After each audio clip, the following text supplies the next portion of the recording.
So here's for the mojito, okay? Here you're gonna start off with your garlic and you're gonna put it in like a food processor, okay?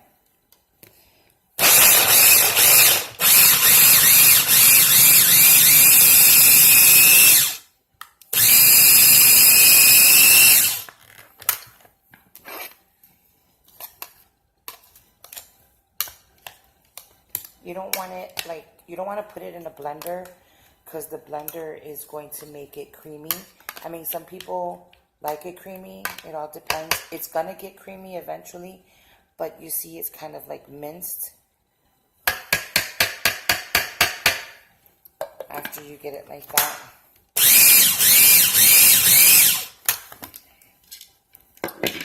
You're gonna add some, this is where it gets creamy. A little bit of olive oil, not too much. You're gonna put some black pepper. And basically the black pepper and the salt that you put is just to your liking. Garlic is already spicy, so you don't want to overdo it. You're gonna put some sea salt up in there. Not too much. The sea salt kind of kills the it kills the pique a little bit, you know. So not too much though. A little bit, just not too much because you don't want to change the flavor, but you want to give it a little bit of a kick. So you're gonna put about. See, I do everything through sight, so it's difficult. So let's just say 1,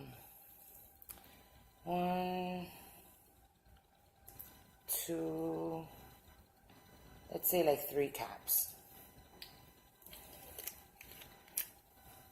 And I didn't even tell you how many garlic cloves or heads were in here.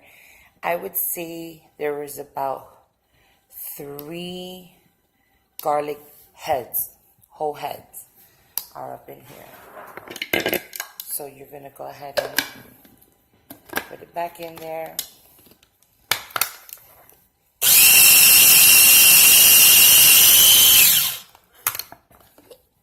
The texture starts to become a little different. It gets a little creamier.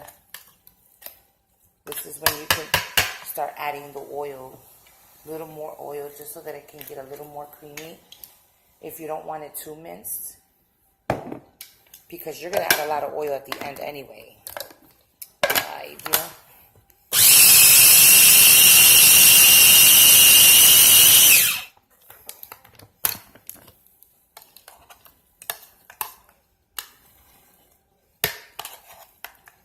So it's like a paste at this point,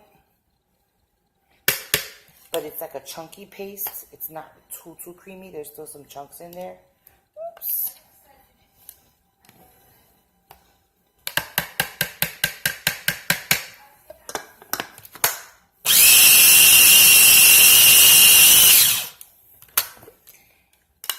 You're going to want to taste it to taste like the salt in it.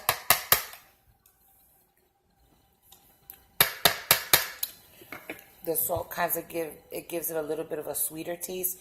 It's not that really fiery, pique kind of taste that the garlic has. I'm going to put more black pepper in here. Only because I don't really see it. I like to see the pepper in there.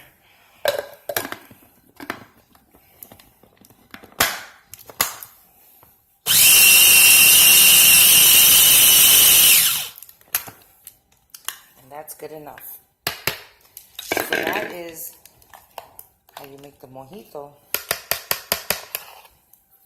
And what you're going to do is you're going to take it out. And you're going to empty the contents into a bowl.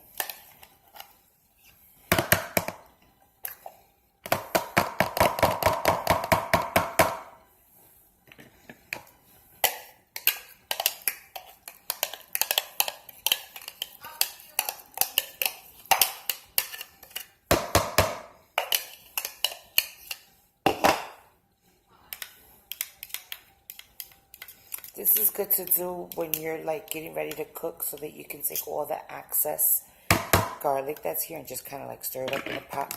But you see it's kind of creamy now. And what you're going to do is you're going to start adding a lot more oil in here. And you're not going to stir it too much.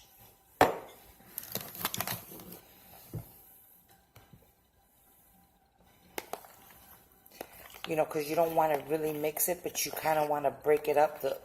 The oil will start breaking it up a little bit.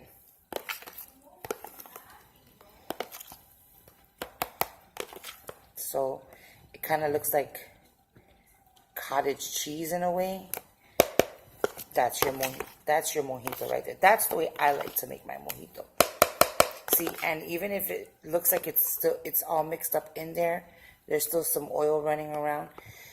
Once it sits in the fridge for a while, you'll see that the oil starts to settle on the top of it, and you can always remix it again later. But this is kind of like the texture you want for it to be.